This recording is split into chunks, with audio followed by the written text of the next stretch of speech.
Good morning all of you. Welcome to GP study live. GP study live में आपका स्वागत है। चलिए शिक्षक संबंधी सारी खबरें लेकर के उपस्थित हुए हैं। खबर है 94 के और स्टेट से शपथ पत्र तभी मिलेगा नियुक्ति पत्र। विभाग का सभी को 25 फरवरी को नियुक्ति पत्र देने का निर्देश है। माध्यमिक और उच्च माध्यमिक शिक्षक नियोजन के प्रमाण पत्रों का मिलान 8 तारीख से होगा। साथ ही +2 में रिक्तियों के आधे आवेदन भी नहीं हुए। नीति आयोग के मापदंड बिहार की सही तस्वीर बयान नहीं करता है। विजय चौधरी। उत्क्रमित 6421 +2 स्कूलों में सुविधाएं बढ़ेगी। साथ ही बता दें आपको कि कोरोना की पाबंदियां हटाने पर भी फैसला आज हो सकता है। और रेलवे में भर्ती घोटाला, कई अफसर शक के दायरे में, इसके डिटेल्स भी फूल्स देखेंगे। इलेक्ट्रिक वाहनों के दाम में 30% तक के घटेंगे। तो सबसे बड़ी खबर देखते हैं इसकी डिटेल्स। अगर जीपी स्टडी पर आप नए हैं तो इस चैनल को लाइक, सब्सक्राइब तथा शेयर जरूर करें और इस चैनल को ग्रो करने में आप थोड़ी सी मदद करें, मोटिवेट करें। तो आप सब्सक्राइब करके ऑल का ऑप्शन जरूर दबाएं और लाइक कमेंट जरूर करें। चलिए इसके डिटेल्स देखते हैं। इस चैनल चूँकि हम आपके लिए जो है बड़ी बड़ी खबरें लेकर के आते हैं, आपके लिए मेहनत करते हैं, तो थोड़ा सा आप सपोर्ट करें इस चैनल को ग्रो करने में। और साथ ही शिक्षक संबंधी सारे वैकेंसीज भी हम लेकर के आते हैं, बिहार से लेकर के पूरे भारत तक की वैकेंसीज शिक्षक संबंधी और दूसरी भी वैकेंसीज वगैरह लेकर के आते हैं। तो इस चैनल पर आप विजिट करके शिक्षक संबंधी सारी न्यूज जानकारियाँ ले सकते हैं। साथ ही वैकेंसीज की भी सारी डिटेल्स आप देख सकते हैं। तो चलिए शुरुआत करते हैं। बहुत बड़ी खबर है। हाई स्कूल +2 स्कूल के लिए अभ्यर्थियों को देना होगा शपथ पत्र। और देख सकते हैं कि स्कूल का जो आवंटन होगा वो किस प्रकार से होगा और शपथ पत्र लिया जाएगा। ये तरीका जो है 94 के सेलेक्टेड स्टूडेंट के लिए भी मान्य होगा। देख सकते हैं कि हाई स्कूल और +2 विद्यालयों में चयनित शिक्षकों के अभ्यर्थियों का शपथ पत्र देना होगा। पत्र में जिक्र होगा कि अभ्यर्थियों की ओर से प्रस्तुत सभी सर्टिफिकेट और दस्तावेज सही हैं और इस तरह से आपको शपथ पत्र भी बनवाना होगा। अगर शपथ पत्र की मांग की जाती है तो आपको इसी प्रकार से बनाना होगा कि अभ्यर्थियों की ओर से प्रस्तुत सभी सर्टिफिकेट दस्तावेज सही हैं, यानी मेरे द्वारा जो भी सर्टिफिकेट दिया जा रहा है, दस्तावेज जा रहा है, वो सही है और पहले से उनका नियोजन कहीं भी नहीं हुआ। इस तरह को आपका शपथ पत्र एफिडेविट बना के देना होगा। अगली बात यह है कि नियोजन को लेकर माध्यमिक शिक्षा विभाग के विशेष सचिव सह निदेशक मनोज कुमार ने भी यह निर्देश जारी कर दिया है। इसमें कहा गया है कि जानकारी छिपाने या गलत देने पर कार्रवाई भी होगी। उन्हें टीईटी सर्टिफिकेट भी जमा करना होगा। केवल नियोजन के लिए उपस्थित अभ्यर्थियों को ही मौका मिलेगा। तो ये हाई स्कूल +2 के बारे में है। इसके 2 दिनों के बाद अंतिम सूची तैयार होगी और 14 को नियोजन इकाई की बैठक के बाद विद्यालयों में रिक्ति जारी होगी। यह सूची NIC के पोर्टल पर अपलोड होगा और इसी आधार पर मेघाक्रम के आधार पर अभ्यर्थियों की सहमति पत्र लेकर के जो है नियोजन पत्र निर्गत किया जाएगा। तो देख सकते हैं कि नियोजन पत्र किस प्रकार से किया जाएगा। NIC के पोर्टल पर अपलोड होगा रिक्तियां और इस आधार पर मेधा क्रम के आधार पर, जैसे जिनका भी मेधा जैसा भी हो, ज़्यादा हो या कम हो, तो मेधा क्रम के आधार पर अभ्यर्थियों के डिसेंडिंग ऑर्डर में होगा। तो अभ्यर्थी से सहमति पत्र ले करके, मतलब उनसे सहमति लिया जाएगा कि आप किस प्रकार किस स्कूल में जाना पसंद करेंगे, कहाँ जाना पसंद करेंगे। इस तरह से सहमति पत्र लेने के बाद उन्हें नियोजन पत्र निर्गत किया जाएगा। अगली खबर देखते हैं हम लोग। माध्यमिक और उच्च माध्यमिक शिक्षक नियोजन के प्रमाण पत्र का मिलान 8 से होगा और ये 8 तारीख को डेट दिया गया है। जिला परिषद में सबसे ज़्यादा रिक्तियाँ 1276 हैं और नगर निगम में 84 नियुक्तियाँ हैं। यहाँ हेल्प डेस्क भी बनाया गया है, देख सकते हैं। और आपको बता दें कि शिक्षक नियोजन के 6ठे चरण में हाई स्कूल के शिक्षकों के 1471 रिक्त पदों पर बहाली प्रक्रिया 8 से 11 फरवरी तक होगी। सबसे पहले 8 फरवरी को नगर निगम में अभ्यर्थियों के प्रमाण पत्रों का मिलान किया जाएगा। इसके अगले दिन परिषद नियोजन इकाई में काउंसलिंग 9 फरवरी को होगी। जिला परिषद की काउंसलिंग 11 फरवरी को होनी है। जिले में माध्यमिक स्कूलों में विभिन्न विषयों के 762 और उच्चतर माध्यमिक स्कूलों में विभिन्न विषयों के 709 पदों के लिए नियोजन किया जाना है। अगर नगर निगम नियोजन इकाई में माध्यमिक स्कूलों में 22 और उच्चतर माध्यमिक स्कूलों में 62 रिक्त पदों के लिए अंतिम मेधा सूची पोर्टल पर अपलोड कर दिया गया है। जिला परिषद में माध्यमिक स्कूलों के 631 पदों के लिए और उच्चतर माध्यमिक स्कूलों के लिए 640 पदों के लिए बहाली होनी है। वहीं नगर परिषद नियोजन इकाई बेनीपुर में माध्यमिक स्कूलों के 9 एवं उच्चतर माध्यमिक स्कूलों के 7 शिक्षकों का नियोजन किया जाना है। शिक्षक निर्देशक आदेश पर 8 फरवरी को अभ्यर्थियों के प्रमाण पत्रों का मिलान भी किया जाएगा। अगली खबर नियुक्ति पत्र से संबंधित है। 94 के थर्ड राउंड अब तक 2429 चयनित में 364 अभ्यर्थियों को तीसरे राउंड में पिछले माह हुई काउंसलिंग में विभाग को सभी 25 फरवरी को नियुक्ति पत्र देने का निर्देश तो दिया गया है। देख सकते हैं यहाँ पे कि प्रारंभिक शिक्षक नियोजन के संबंध में डिटेल्स ये है कि प्राथमिक शिक्षक नियोजन के लिए जुलाई अगस्त 2021 में पहले दूसरे राउंड की काउंसलिंग हुई। दोनों राउंड में 2065 अभ्यर्थियों का चयन हुआ, लेकिन इसके 6 माह बाद भी इनके सर्टिफिकेट का सत्यापन नहीं हो सका, जबकि इसके लिए जिला शिक्षा विभाग ने 9 कमेटियां भी बनाई थी। और वैसे जिला शिक्षा विभाग की ओर से निदेशालय को भेजी गई काउंसलिंग रिपोर्ट के अनुसार जिले में अब तक 2429 अभ्यर्थियों का चयन हो चुका है और इसमें 2065 का जुलाई अगस्त में और 364 का बीते जनवरी में अलग अलग तिथियों में हुई तीसरे राउंड की काउंसलिंग में हुआ। तीसरे राउंड वालों के तो प्रमाण पत्र अब तक नियोजन इकाइयों से मिले नियोजन कोषांग को नहीं मिले हैं, जबकि 5 पंचायत नियोजन इकाई में मेधा सूची तैयार नहीं होने के कारण अब तक काउंसलिंग ही नहीं हुई है। बता दें कि शिक्षा विभाग ने सभी नियोजन इकाई के चयनित अभ्यर्थियों को 25 फरवरी को एक साथ नियुक्ति पत्र देने का निर्देश दिया था। विभाग का फरमान था कि फरवरी महीने के तीसरे सप्ताह तक सर्टिफिकेट का सत्यापन करा लिया जाए। पंचायत नियोजन इकाई व प्रखंड नियोजन इकाई के चयनित अभ्यर्थियों को नियुक्ति पत्र संबंधित प्रखंड मुख्यालय और नगर निगम के चयनित अभ्यर्थियों को जिला मुख्यालय में नियुक्ति पत्र दिया जाना है, लेकिन सत्यापन की रफ्तार से ऐसा नहीं लगता है निर्धारित तिथि को नियुक्ति पत्र बंट जाएंगे। और आपको बता दें यहाँ पर जो है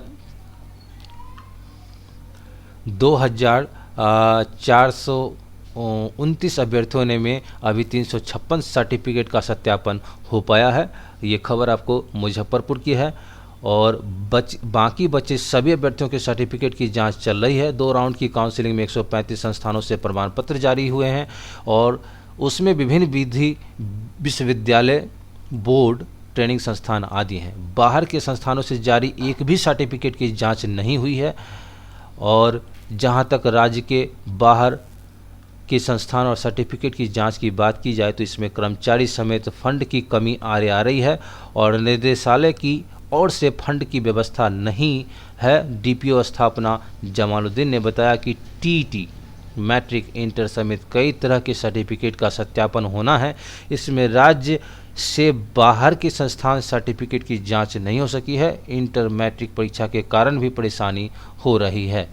और आपको बता दें कि शपथ पत्र से भी दिया जा सकता है नियुक्ति पत्र। ये बहुत बड़ी खबर है कि अगर आप शपथ पत्र दे देते हैं तो आपको नियुक्ति पत्र मिल सकता है। सूत्रों के अनुसार विभाग की यह भी योजना है कि अगर निर्धारित तिथि तक जांच प्रक्रिया पूरी नहीं होती है तो शपथ पत्र लेकर अभ्यर्थियों को नियुक्ति पत्र दिया जा सकता है। पिछले दिनों नियोजन को लेकर आयोजित वीडियो कॉन्फ्रेंसिंग में विभिन्न जिलों के निर्देशालय स्तर पर भी यह सुझाव दिया गया था। इस पर अभी अंतिम फैसला होना सामने नहीं आई है।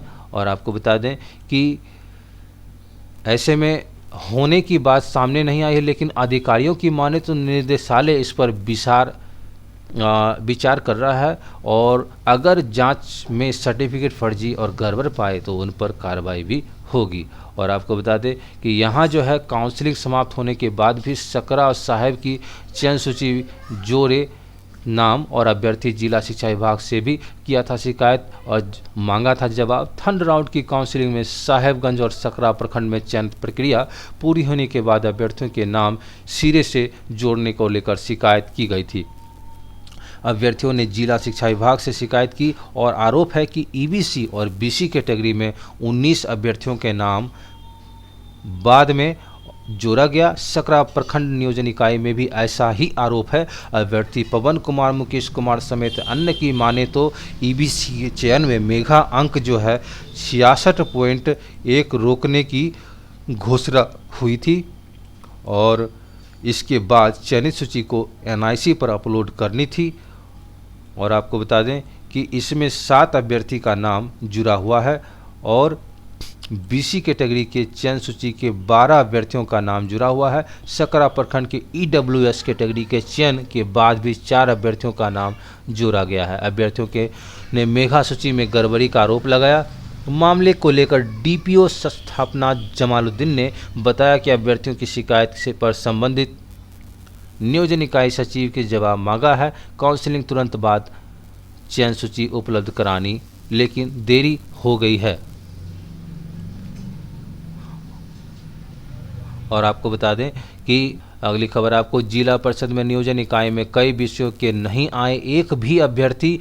और ये खबर आपको मुजफ्फरपुर से हाई स्कूल और +2 के लिए होने वाले शिक्षक बहाली में रिक्त रहने के बाद भी इसके अनुपात में अभ्यर्थी नहीं पहुंचे हैं। +2 में रिक्ति की बात कई विषय में ऐसे महज 2 से 4 अभ्यर्थी हैं। जिला परिषद नियोजन इकाई में +2 में कुल रिक्ति पद जो है 447 है, जबकि अभ्यर्थी महज 228 ही हैं। जिला परिषद +2 बहाली में विभिन्न विषयों में एक भी आवेदन नहीं आए हैं। इसके साथ ही हाई स्कूल में बहाली में यह हाल है। हाई स्कूल में कुल रिक्त पदों की संख्या 147 है, मगर आवेदन सिर्फ 251 ही आया है। डीपीओ माध्यमिक मोहम्मद इफ्तिखार ने बताया कि कई विषय में अभ्यर्थी है ही नहीं। साइंस में रिक्ति है, लेकिन इसमें अभ्यर्थियों की संख्या काफ़ी कम है।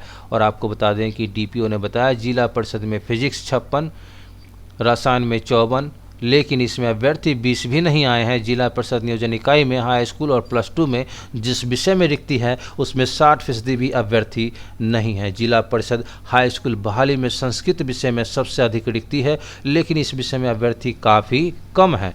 जिला परिषद माध्यमिक और उच्च माध्यमिक के लिए बहाली प्रक्रिया शुरू हो गई है। 8 फरवरी को नियोजन इकाई के तहत मेधा सूची में आधार पर अभ्यर्थियों के मूल प्रमाण पत्र मिलान होना है और हाई स्कूल में कुल 147 रिक्त पद पर बहाली की प्रक्रिया होनी है। विभाग की ओर से विषयवार कोटिवार जारी रिक्ति के अनुसार संस्कृत में 79 रिक्त हैं और शारीरिक शिक्षा में 23 पद हैं, उर्दू में 15 हैं और संगीत में 16 हैं।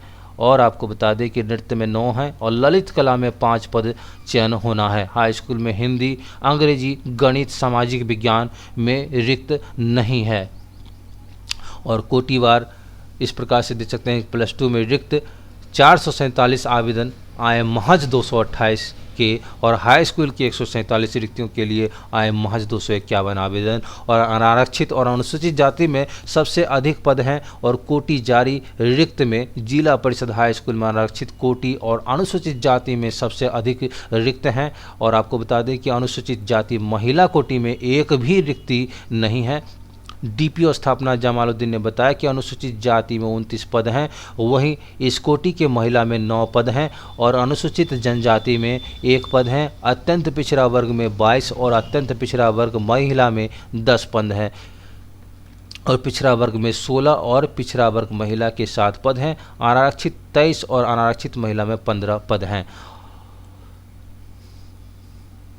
और आपको बता दें कि यहाँ जो है मुजफ्फरपुर के साहेबगंज सकरा और इकाई में अनियमितता का भी आरोप है। यहाँ पर जो 69.60 अंक पर काउंसलिंग के बाद की जा रही है, क्योंकि रिक्ति के अनुसार अभ्यर्थियों का चयन हो गया है, लेकिन अब तक चयन सूची वेबसाइट पर डाली गई है तो इसमें कम अंक वाले अभ्यर्थी का नाम शामिल है। वहीं सकरा ईडब्ल्यूएस में 67.72 अंक पर बंद हो गया, लेकिन चयन सूची में इसके बाद वाले अभ्यर्थियों का नाम है। तीसरे चरण की शिक्षक बहाली में काउंसलिंग में इसकी तरह की गड़बड़ी आरोप लगाते हुए अभ्यर्थियों ने डीएम और डीईओ को ज्ञापन सौंपा है और जांच की कार्रवाई की मांग की है।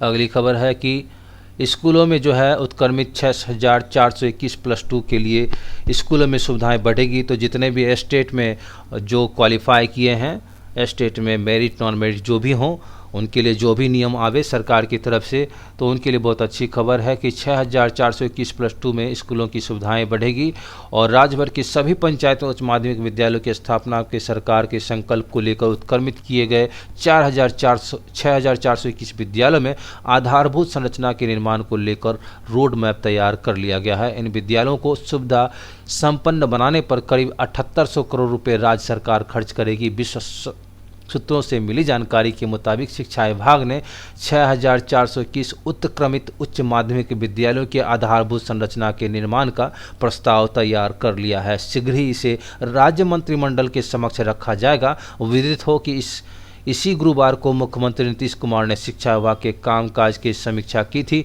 और 2.5 घंटे के मैराथन समीक्षा के बाद बैठक के बाद जो है मुख्यमंत्री ने करीब 6500 उत्क्रमित +2 स्कूलों को पर्याप्त वर्ग कक्ष शिक्षकों के समेत अन्य सुविधाओं के शीघ्र निर्माण का निर्देश दिया था। बैठक में विभाग अपर मुख्य सचिव मध्य विद्यालय के उच्च माध्यमिक में अपग्रेड किए गए इन स्कूलों की आधारभूत संरचना समेत अन्य संस्थानों से युक्त करने के संबंध में मुख्यमंत्री के समक्ष प्रेजेंटेशन के माध्यम से विभागीय तैयारी बताई। बहरहाल मुख्यमंत्री के आदेश के बाद शिक्षा मंत्री विजय कुमार चौधरी ने शीघ्र प्रस्ताव तैयार करने का निर्देश दिया। उनके निर्देश पर शिक्षा विभाग ने अगले ही दिन काम आरंभ कर दिया।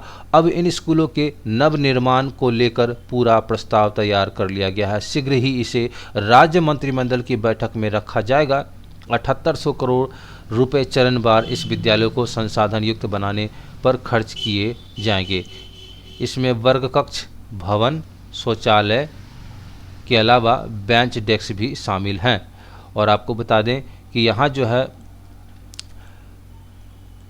ये जो है 2013 में सरकार ने संकल्प लिया था और सभी पंचायतों में एक एक उच्च माध्यमिक विद्यालय से आच्छादित करने के लिए मुख्यमंत्री नीतीश कुमार के निर्णय के बाद शिक्षा विभाग ने इस आशय का संकल्प 5 जुलाई 2013 को जारी किया और उसके बाद अगले वर्ष से इस योजना को जमीन पर उतारने की प्रक्रिया आरंभ हुई थी। हर साल 1000 +2 की स्थापना का लक्ष्य लेकर विभाग चला और इसके विरुद्ध विभिन्न वित्तीय वर्षों में हालांकि उपलब्धि कम रही। 19-20 में राज्य भर की ऐसी पंचायतें नए सिरे से सर्वे किया गया तो 3304 पंचायतें ऐसे पाई गईं। अब तक कुल 6421 पंचायतों में से एक माध्यमिक विद्यालय को उत्क्रमित करने की फैसला लिया जा चुका है। शेष में पुराने +2 हैं। और आपको बता दें कि जो है प्रति विद्यालय 237.29 लाख का मॉडल प्रकलन है इसमें। और ये जो है भवन निर्माण आदि को लेकर शिक्षा विभाग द्वारा पहले ही 238.29 लाख का मॉडल प्रकलन तैयार किया था। आधारभूत संरचना निर्माण बिहार शैक्षणिक आधारभूत संरचना विकास निगम लिमिटेड के द्वारा किया जाना है। इस प्रकलन में भवन निर्माण की लागत 1841.32 रुपये प्रति वर्ग फीट है। वहीं भवन निर्माण की 4 दीवारी उपस्कर सहित निर्माण की लागत प्रति वर्ग फीट 2409.4 प्रति वर्ग फीट हैं और 10 कमरे होंगे इसमें। इनमें से 8 वर्ग कक्ष के अलावा अलग अलग बालक बालिका कॉमन रूम, हेडमास्टर, शिक्षक, कंप्यूटर, एक कक्ष और विज्ञान प्रयोगशाला, छात्र छात्राओं के लिए अलग शौचालय, पेयजल आदि के निर्माण प्रस्तावित हैं। और प्रकलन में विद्यालय की 4 दीवारी और ब्लैक बोर्ड उपस्कर वह भी शामिल हैं। अगली खबर बिहार सरकार के नीति आयोग के आरोप से है। तो यहाँ विजय कुमार चौधरी ने कहा कि नीति आयोग के मापदंड बिहार की सही तस्वीर बयान नहीं करती हैं। श्री चौधरी ने कहा कि शिक्षा एवं संसदीय कार्य मंत्री विजय कुमार चौधरी ने नीति आयोग ने हाल में बहुआयामी गरीबी सूचकांक आधारित विभिन्न राज्यों की जो स्थिति बताई है वह बिहार की सही तस्वीर बयान नहीं करती है। ज्ञातव्य है कि उक्त सूची में बिहार को सबसे नीचे पायदान पर दिखाया गया है और यह सीधे तौर पर बिहार की उपलब्धियों को नकारने एवं राज्य सरकार को हतोत्साहित करने जैसी बात है। उन्होंने कहा कि गरीबी आकलन के मानकों का नीतीश कुमार की उपलब्धियों के कारण बिहार लगातार अपनी स्थिति में सुधार करता आ रहा है। प्रति व्यक्ति आय की बात है तो लगभग 7,000 रुपये से बढ़ाकर 50,000 रुपये हो चुके हैं। इस तरह पूर्व से चले आ रहे आय एवं खपत के मौलिक आर्थिक मापदंडों पर आधारित विभिन्न मानकों पर बिहार का प्रदर्शन पिछले 1.5 दशकों में सराहनीय रहा है। श्री चौधरी ने कहा कि अब नीति आयोग ने पूर्व के गरीबी सूचकांक के पैमानों को छोड़कर यूएनडीपी में एक ब्रितानी निजी संस्थान द्वारा विकसित बहुआयामी गरीबी सूचकांक की अवधारणा को अपनाया है। यानी ब्रितानी का मतलब ब्रिटिश रूल्स जो है उसके अनुसार। तो इसमें आर्थिक सूचकांकों को छोड़कर सामाजिक क्षेत्र के शिक्षा, स्वास्थ्य एवं आम जीवन के स्तर को आकलन का आधार बनाया गया है। इन्हीं मानकों पर बिहार को नीचे दिखाया गया। उन्होंने कहा कि एक तो यह बीच खेल में गोल के खंबे गोल पोस्ट खिसकाने वाली बात है। कह रहा है कि बीच खेल में गोल के खंबे यानी गोल पोस्ट को खिसकाने वाली बात है। फिर इन मानकों पर भी बिहार में हुई प्रगति किसे नहीं दिखती, और यदि आर्थिक एवं सामाजिक दोनों मापदंडों पर बिहार के बेहतर प्रदर्शन के बावजूद बिहार गरीबी से उबर नहीं रहा है, तो यह साबित करता है कि बिहार को विशेष मदद की जरूरत है और यह विशेष दर्जे की मांग को औचित्य प्रदान करता है। अगली खबर रेलवे भर्ती घोटाला से है। तो रेलवे भर्ती घोटाला में आपको बता दें कि रेलवे टेक्नीशियन ने खोली बहाली की दुकान और रेलवे में भर्ती घोटाला कई अफसर शक के दायरे में है। सीबीआई में केस हुआ है। झारखंड बिहार दर्जनों में युवाओं को पैसे लेकर थमाया फर्जी ज्वाइनिंग। धनबाद रेल मंडल में भर्ती घोटाले के सामने आया है। और आपको बता दें कि कोडरमा स्थित टनकुप्पा में टेक्नीशियन के पद के तैनात Shashi Bhushan Kumar railway recruitment board की तर्ज पर बहाली की दुकान खोल रखी है। उसने अभ्यर्थियों को फंसाकर आवेदन मंगाया। 6 से 9 लाख रुपए लेकर हाजीपुर के सीनियर डिविजनल पर्सनल अफसर के नाम से जारी पोर्टल का फर्जी ज्वाइनिंग लेटर थमा दिया। इसमें वेतन मान 5200 से 20,000, ग्रेड पे जो है 1800 लेवल 1 के तौर पर निर्धारित किया गया। जब अभ्यर्थी पूर्व मध्य रेलवे के धनबाद, बरौनी, सोनपुर, हाजीपुर और बेगूसराय स्टेशन पर ज्वाइन करने पहुंचे तो वहां जो है आपको फर्जीवाड़े का खुलासा हुआ। अभ्यर्थियों ने शिकायत पर हाजीपुर मंडल की रेलवे विजिलेंस की जांच की तो एक बड़े रैकेट यानी सिंडिकेट है ना अधिकारियों की संलिप्तता की जानकारी मिली थी। डिप्टी चीफ विजिलेंस अफसर संतोष कुमार ने सीबीआई को पत्र भेजकर विस्तृत जांच का आग्रह किया। इसके बाद 31 जनवरी को पटना सीबीआई ने शशि भूषण समेत अन्य अज्ञात के खिलाफ एफआईआर दर्ज कर जांच शुरू कर दी है। तो यहाँ पर देख सकते हैं अज्ञात के खिलाफ एफआईआर दर्ज करना शुरू कर दिया गया सीबीआई की तरफ से। सीबीआई इंस्पेक्टर प्रशांत कुमार ने भी प्रारंभिक जांच रिपोर्ट में यानी जो फर्स्ट क्या कहते हैं एफआईआर होता है उसमें भर्ती सिंडिकेट के में कई अधिकारियों को शामिल होने का शक है। तो फर्स्ट इंफॉर्मेशन रिपोर्ट में आप देख सकते हैं कि यहाँ पर भर्ती सिंडिकेट में कई अधिकारियां जो है ये शक के दायरे में है। अब यहाँ पर जो है आपको बता दें कि अभ्यर्थियों से कर्ज लेने का कागज बनता आरोपी और टेक्नीशियन ने नगद पैसे देने वाले को लिखकर कर्ज ले रहा हूं। यहाँ पर देखिए क्या कहा गया है कि टेक्नीशियन ने नगद पैसे देने वाले को लिखकर दिया कि कर्ज ले रहा हूं। पहले सीबीआई इंस्पेक्टर प्रशांत कुमार ने प्रारंभिक जांच की जिसमें पता चला कि आरोपी टेक्नीशियन ने अभ्यर्थियों की कई किस्तों में पैसे लिए। धनबाद रेलवे अस्पताल में मेडिकल जांच भी कराई।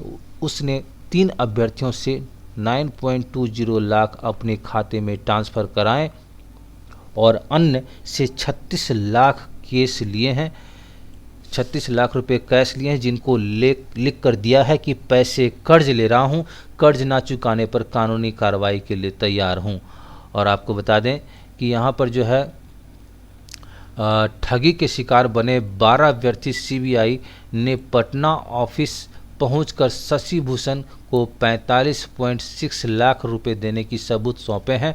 और इसमें धनबाद के साउथ बलिहारी कुसुंडा में रहने वाले 2 सगे भाई अप्पू और योगेंद्र कुमार भी शामिल थे। इन अभ्यर्थियों ने पैसे देने के सबूत के साथ ही कुछ वीडियो भी जांच एजेंसी को दिए हैं। इसमें आरोपी ये कहते हैं दिख रहे हैं कि बड़े रेलवे अधिकारी हमारे साथ हैं, नौकरी लग जाएगी। और आरोपी की पत्नी बोली कि पैसे मांगे तो रेप केस में फंसा दूंगा। इंस्पेक्टर ने रिपोर्ट में लिखा है कि 12 अभ्यर्थियों से ठगी से जुड़े साक्ष्य लिए हैं। आरोपी के खिलाफ भी कई सबूत मिले हैं और अभ्यर्थियों ने कुछ ऐसे ऑडियो वीडियो भी दिए हैं जिसमें स्पष्ट हुआ है कि पैसे वापस मांगने पर उन्हें फंसाने की धमकी दी गई है। एक वीडियो में रेलकर्मी की पत्नी एक अभ्यर्थी से कह रही थी कि पैसे मांगे तो रेप केस में फंसा दूंगी। और आपको बता दें यहाँ पर जो है 2019 से 2021 तक चली थी ठगी का खेल। शिकायत मिलने पर विजिलेंस जांच शुरू हुई और सीबीआई को गत वर्ष में मई में केस रेफर हुआ और सीबीआई इंस्पेक्टर ने 28 दिसंबर को भेजी थी वेरिफिकेशन रिपोर्ट। 31 जनवरी 2022 को पटना सीबीआई में एफआईआर दर्ज किया गया। तो केस दर्ज होने के बाद टेक्नीशियन शशि भूषण भी फरार पाए गए। बहुत अच्छी खबर है आपको कि इलेक्ट्रिक वाहनों पर जो है 30% के दाम घटेंगे। बहुत अच्छी खबर है। सभी को वाहनों की ज़रूरत होती है। आज की डेट में कोई ऐसा लगभग परिवार नहीं हुआ जहां एक वाहन नहीं होती होगी, दोपहिया बाइक नहीं होती होगी। तो निश्चित रूप से इलेक्ट्रिक वाहनों में जो है 30% अगर घटेंगे तो ये बहुत बड़ी अच्छी उपलब्धि हो सकती है सरकार के लिए और आम पब्लिकों के लिए। तो इलेक्ट्रिक गाड़ियां आने वाले कुछ महीनों में 30% तक सस्ती हो रही है और आम बजट में बैटरी स्वैपिंग की बात की जा रही है। तो अदला बदली अर्थात इसको बोला जाता है कि ऐलान के बाद केंद्र सरकार कर में छूट समेत कई अन्य रियायतें देने पर विचार कर रही है। हिंदुस्तान से मिली जानकारी के अनुसार इलेक्ट्रिक गाड़ियों को बढ़ावा देने के मकसद में बैटरी की कीमत सबसे बड़ी अड़चन है। आप जानते हैं कि बैटरी के दाम जो है सबसे ज़्यादा होते हैं और इसका हिस्सा गाड़ी की कुल कीमत में से 30 से 40% होता है। अब बैटरी की स्वैपिंग व्यवस्था से गाड़ी में यानी अदला बदली की व्यवस्था जो होगी उसमें गाड़ी में से बैटरी की कीमत हट जाएगी और हट जाएगी यानी वाहन लेते समय गाड़ी की कीमत ही देनी होगी। इसके बाद ग्राहक अलग अलग कंपनियों से बैटरी किराए पर भी ले सकेंगे और किराया बैटरी की क्षमता आकार के हिसाब से होगा। और आपको बता दें कि यहाँ पर जो है सरकार का लक्ष्य जो है वो 2030 तक 30% निजी कार और 70% व्यावसायिक वाहन और 40% बसें इलेक्ट्रिक हो जाएगी। देख सकते हैं, फिर से इसको देख सकते हैं कि 2030 तक 30% निजी कार, 70% व्यावसायिक वाहन और 40% बसें जो है इलेक्ट्रिक कार हो जाएंगी। तो अभी जो आने वाला समय है वो इलेक्ट्रिक वाहनों का है, हाइब्रिड कारों का है। तो आप भी इस पर भरोसा जता सकते हैं क्योंकि ये एनवायरमेंटल फ्रेंडली है, प्रदूषण के लिहाज से अच्छा माना जाता है। इसलिए आप भी डीजल पेट्रोल की गाड़ी को धीरे धीरे रिड्यूस करें और इलेक्ट्रिक वाहन लेने की तरफ कदम बढ़ाएं। ये इससे आपको जनजीवन और स्वास्थ्य में भी फ़ायदेमंद होगा, वातावरण भी अच्छे होंगे। दाम घटने से सरकार अगर इस पर सब्सिडी देती है, दाम अगर घटाती है तो इससे आम व्यक्ति, आम पब्लिक भी इस वाहन को खरीद सकते हैं, अलग अलग तरह के वाहन को खरीद सकते हैं। अगली खबर कोरोना को लेकर पाबंदियां हटाने पर है। आज आपदा प्रबंधन की बैठक टली और नीतीश करेंगे निर्णय, स्कूलों को खुलना तय है और ये सारे निर्णय में मिल सकती है राहत। स्कूल को खोलने के साथ साथ ऑफलाइन क्लास चलाने की मंजूरी दी जा सकती है। दूसरी, बाजार को रात 8 बजे से खुले रखने की पाबंदी भी हटाई जा सकती है। नाइट कर्फ्यू भी हटाया जा सकता है। धार्मिक संस्थानों को बंद रखने का आदेश भी वापस लिया जा सकता है और शादी विवाह और अंतिम संस्कार में शामिल होने वाले लोगों की संख्या भी बढ़ाई जा सकती है। अगली खबर आपको है रोजगार से है। तो रोजगार की राह दिखाएगा विश्वविद्यालय का हर कोर्स। यूजीसी ने उच्च विद्यालय के लिए नया क्वालिफिकेशन फ्रेमवर्क ड्राफ्ट किया है तैयार और सभी विश्वविद्यालय उच्च शिक्षण संस्थानों से मांगे हैं सुझाव। और अब जो है जिनमें डिग्री के साथ साथ कौशल का प्रशिक्षण भी मिलेगा, यह उसी कोर्स या क्षेत्र से संबंधित होगा जिसमें छात्र पढ़ाई कर रहे हैं। इनमें डिग्री, डिप्लोमा और सर्टिफिकेट जैसे सभी स्तर के कोर्स शामिल हैं। माना जा रहा है कि नए शैक्षणिक सत्र यानी वर्ष 2022-23 में इन मानकों के अनुरूप स्नातक से लेकर परास्नातक के सभी कोर्सों को पढ़ाई शुरू कर दी जाएगी। और यूजीसी जो है national higher education qualification framework बदलाव में 7 जुरा ड्राफ्ट यानी मसौदा तैयार किया है। प्रत्येक कोर्स के नए मानक भी तय किए जाएंगे और यूजीसी ने सभी विश्वविद्यालय से उच्च शिक्षण संस्थानों से 13 फरवरी तक सुझाव मांगा है। तो बहुत अच्छी खबर है। अगली खबर है आपको, नवगठित निकायों में वार्डों के गठन का सूचना का प्रकाशन 8 मार्च को होगा। नवगठित प्रारूप का प्रकाशन 11 फरवरी से होगा और 24 फरवरी तक इस संबंध में आपत्तियां ली जाएगी। वार्डों की संख्या तय की गई है। आयोग ने कहा कि वार्डों के गठन के बाद संख्यांकन का काम होगा। संख्या में नवंबर और उत्तर पश्चिम दिशा में शुरू होकर दक्षिण पूर्व में समाप्त होगा। इस दौरान भौगोलिक तारतम्यता बनाए रखनी होगी और यह एक शुरू होकर लगातार अंतिम अंक तक पहुंचना होगा, बीच में गैप नहीं होना चाहिए। आयोग ने 25 जिलों से नवगठित निकायों की वार्डों की संख्या भी जनसंख्या के आधार पर तय कर दी है। ये खबर आपको पटना से है। जो राज्य के नवगठित उत्क्रमित और या सीमा विस्तारित नगर निकायों में वार्डों का गठन और परिसीमन शुरू हो गया है, जो 3 फरवरी से शुरू हो और इस काम को 10 फरवरी तक पूरा करने का निर्देश राज्य निर्वाचन आयोग ने किया है। और इसके बाद बता दें आपको कि 11 फरवरी को होगा निर्वाचन आयोग के अनुसार नवगठित वार्डों का प्रारूप का प्रकाशन 11 फरवरी को होगा। उसके बाद 24 फरवरी तक इस संबंध में आपत्तियां ली जाएगी और 26 फरवरी तक आपत्तियों का निष्पादन कर 8 मार्च को जिले के गजट में प्रकाशित कर दिया जाएगा। और राज्य निर्वाचन आयोग ने राज्य सरकार को हर हाल में यूजीसी सूची नक्शे के साथ 11 मार्च तक दी जानी है। आयोग ने साफ कहा है कि किसी भी हाल में धर्म और जाति के आधार पर वार्डों का गठन नहीं करना है। साथ ही सभी वार्डों की संख्या लगभग समान रखनी है। किसी भी वार्ड का गठन इस प्रकार करना है कि सभी बसावट एक दूसरे से जुड़े हों। तो रहे न बेखबर। जीपी स्टडी लाइव को लाइक, सब्सक्राइब तथा शेयर जरूर करें। ऑल का ऑप्शन जरूर दबाएं और इस चैनल को ग्रो करने में आप थोड़ी सी मदद करें, सपोर्ट करें और इसे लाइक, सब्सक्राइब था कमेंट जरूर करें। मिलते हैं अगले वीडियो में, तब तक के लिए खुश रहें, स्वस्थ रहें। धन्यवाद।